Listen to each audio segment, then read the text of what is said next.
NDRF প্রকল্পের 2024 সালের August মাসের বন্যায় ক্ষতিগ্রস্ত অন্নদাতা কৃষকদের ডিবিডির মাধ্যমে আর্থিক সহায়তা প্রদান অনুষ্ঠানের আয়োজন করা হয় রবীন্দ্র শতবার্ষিকী হলে।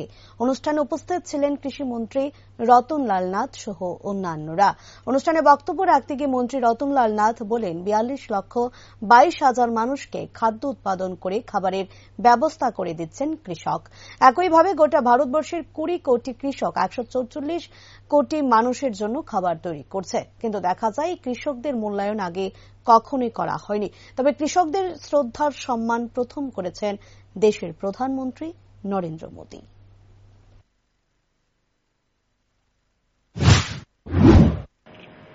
কৃষক মানে শতকরা 11 জন কৃষক।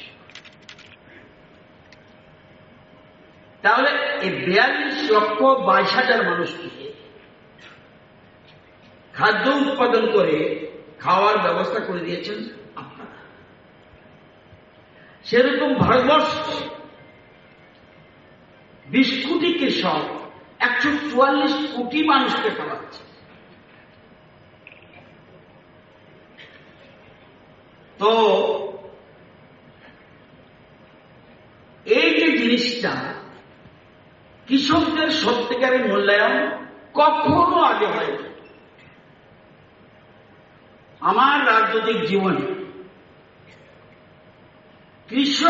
কৃষকদের শ্রদ্ধা সম্মান বা তাদের মূল্যায়ন